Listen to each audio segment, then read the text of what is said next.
ونسلم على رسوله الكريم أما بعد فأعوذ بالله من الشيطان الرجيم بسم الله الرحمن الرحيم ورفعنا لك ذكرك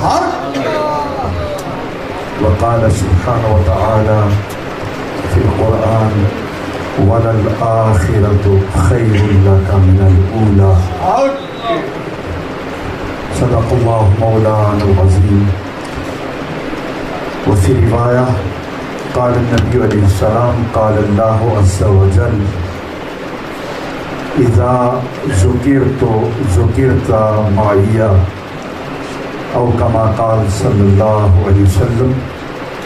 صدق الله مولانا العظيم وصدق رسوله النبي الكريم.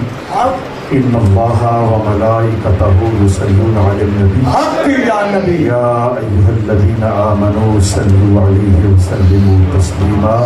الصلاة والسلام عليك يا رسول الله. الصلاة والسلام عليك يا حبيب الله. الصلاة والسلام عليك يا نبي الله. الصلاة والسلام عليك يا نور الله. طلع البدر علينا من ثنية الوداع وجبت شکر علینا ما دعا للہ دائی. ہم ہیں بچیاں بنو نجار کے عالی گھرانے کی، خوشی ہے آمنہ کے لال کے تشریف لانے. احباب ذی وقار، وقت کافی بیت چکا ہے اور محفل پاک اپنے جوبن اور عروج پر ہے، اور یوں محسوس ہو رہا ہے آج کملی والے آقا صلی اللہ علیہ وسلم کی خصوصی توجہ ہے اور آپ کی جلوہ گری ہے روحانی اعتبار سے، اور آپ کی نورانیت کی برسات اس محفل پر ہو رہی ہے، یوں محسوس ہو رہا ہے. مگر ان کیفیات کے باوجود بھی میں اختصار کو ملحوظ خاطر رکھوں گا، کیونکہ میرا زیادہ ٹائم صاحبزادہ مبشر صاحب نے لے لیا، اور اگر میں زیادہ ٹائم لے لوں گا تو ان کے ابا جی کا ٹائم، ان کا ایک خاطے کا ٹائم جو ہے میں سمیٹ لوں گا، تو میں ایسا ناانصافی نہیں کرنا چاہتا. ابھی صاحبزادہ شبیر حسین صاحب اپنا والہانہ اور سالانہ خطاب آپ سے مخاطب ہوں گے. احباب ذی وقار، میں تو شیخ طریقت کے جو ملفوظات ہیں وہ ملفوظات آج جو دوپہر کو محترم عابد صاحب کے کاشانہ پر فرما رہے تھے، اس کا ایک حصہ تو میں نے آپ کے گوش گزار کیا. وہی ملفوظات، انہی کے کلمات میں آپ کے سماعتوں کی نظر کر رہا ہوں.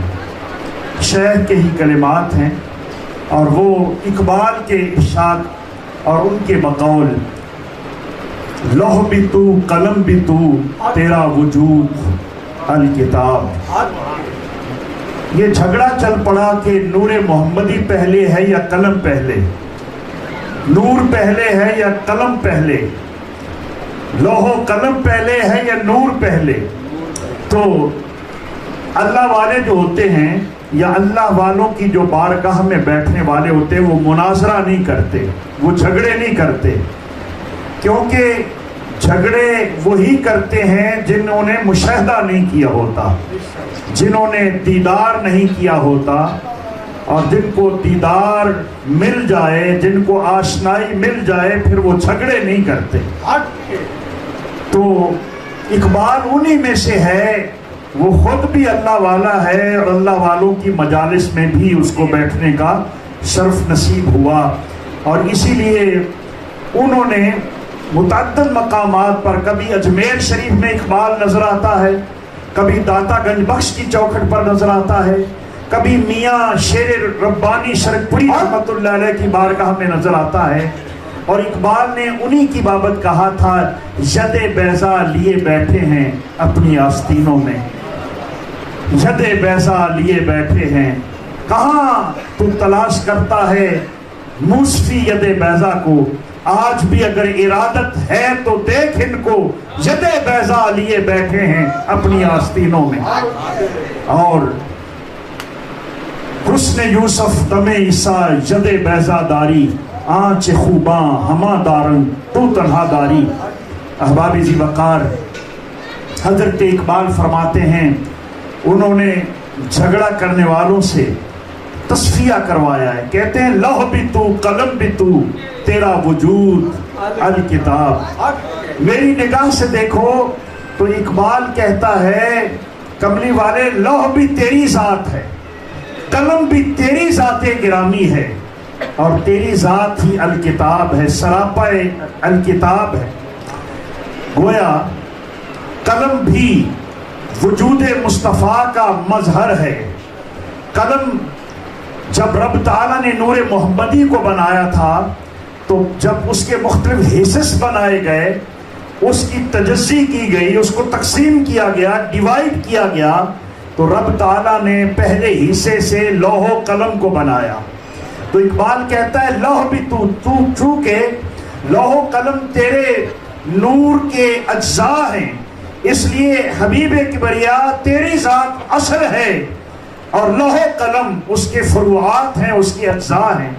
اور پھر کہا الکتاب، یہ سیدہ عائشہ طیبہ طاہرہ کے فرمودات کی طرف یہ اشارہ ہے، جس میں فرمایا کیا حضرت عائشہ صدیقہ ام المومنین سے کسی نے پوچھا سرکار کے خلق کیسے تھے، تو آپ نے فرمایا استفسار کرنے والے کیا تو نے افلا قرأت القرآن، کیا تو نے قرآن نہیں پڑھا؟ اس نے عرض کی میں نے اماں جان قرآن پڑھا ہے. فرمایا کانا خلقہ القرآن، سرکار کے خلق قرآن ہی تو تھے، مگر وہ اوراق کی شکل میں ہیں اور وہ قرآن مجسم شکل میں ہے. رسول کریم صلی اللہ علیہ وسلم سر تپا، اس لیے اقبال نے کہا ہے کہ تیرا وجود الکتاب. اور پھر کہتے گنبد آبگینہ رنگ تیرے وجود میں، تیرے محیط میں حباب. گنبد آبگینہ رنگ، یہ جو آسمان نیل بو ہمیں نظر آتا ہے، تو یہ وہ کہتے ہیں کہ یہ جو منارہ تمہیں نظر آ رہا ہے آسمان کی صورت میں، آپ گنبد، یہ جو گنبد تمہیں نظر آ رہا ہے تیرے محیط میں، محیط کہتے ہیں سمندر کو. کملی والے تیری ذات سمندر ہے اور اس کے اندر ایک بلبلہ جو ہے وہ یہ آسمان ہے. یہ آسمان گنبد آبگینہ رنگ، یہ آسمان جو آبگینہ رنگ پر مشتمل ہے تیرے محیط، تیرے سمندر کے اندر، یعنی تیری ذات ایک سمندر ہے اور پوری کائنات ایک بلبلے کی مانند ہے. اور اقبال کی لطافت پر ذرا غور کریں، وہ قطرہ بھی نہیں کہہ رہا، وہ ساری کائنات کو اور آسمان کو قطرہ بھی قرار نہیں دیتا، کیونکہ قطرے کا بھی ایک وجود ہوتا ہے مگر بلبلے کا وجود نہیں ہوتا. بلبلہ رونما ہوا، ہوا کا جھونکا آیا تو اس کا وجود ختم ہو گیا. اس لیے وہ کہتے ہیں، اقبال کہتا ہے کملی والے آقا تیرا وجود تو ایک سمندر ہے اور پوری کائنات میں یہ جو گنبد آبگینہ ہے یہ ایک بلبلے کی فقط مانند ہے. یہ اس انداز سے ایٹریبیوٹ پیش کیا ہے. اور پھر اقبال نے اصل حقیقت سے پردہ ہٹایا ہے. وہ کہتے ہیں یہ باتیں مجھے سمجھ کہاں سے آئی ہیں. اقبال کہتا ہے یہ سمجھ کہاں سے آئی ہیں، آؤ میں تم کو طریقہ بتا دیتا ہوں. قلندر لاہوری کہتا ہے تمہارا اینگل اگر نگاہوں کا اور قلب و جگر کا درست ہو گیا تو تمہیں بھی یہ باتیں سمجھ آنا شروع ہو جائیں گی. وہ کہتا ہے شوق تیرا اگر نہ ہو میری نماز کا امام، شوق تیرا اگر نہ ہو مسائل نماز تو ہر مکتبہ فکر تمہیں دے گا. یہ بسترا اٹھانے والے، رائے ونڈ والے بھی آپ کو مسائل سمجھائیں گے، مگر اقبال کہتا ہے شوق تیرا اگر نہ ہو. شوق کا معنی ہے یہاں عشق. شوق تیرا کملی والے اگر تیرا عشق میری نماز کا امام نہ بنے، شوق تیرا اگر نہ ہو میری نماز کا امام، میرا قیام بھی حجاب، میرا سجود بھی حجاب. وہ کہتے ہیں کہ میرے سجدے اور قیام سارے کے سارے حجاب اور ظلمتیں ہیں. ہاں اگر میرا امام تیرا عشق بن جائے تو پھر یہ ساری روشنیاں بن جائے گی. آپ سب جانتے ہیں سرکار کبھی کبھی فرمایا کرتے ہیں کہ ایک نماز حیدر صاحب کو بھی ہم نے پڑھائی. بس جس دن حضرت شیخ طریقت نے محترم حیدر صاحب کی نماز پڑھائی ہے، پھر اس کے بعد آپ کی زلفوں کا اسیر بن گیا۔ احباب ذی وقار، یہ وہ نماز ہوتی ہے جو نماز عشق ہوتی ہے، یہ نماز شوق ہوتی ہے، اور یہ اگر اس نماز کے اندر شوق مصطفیٰ نہ داخل ہو، عشق محمدی داخل نہ ہو، تو سمجھ لیں یہ حجابات ہیں، یہ پردے ہیں، یہ ظلمتیں ہیں، یہ تاریکیاں ہیں۔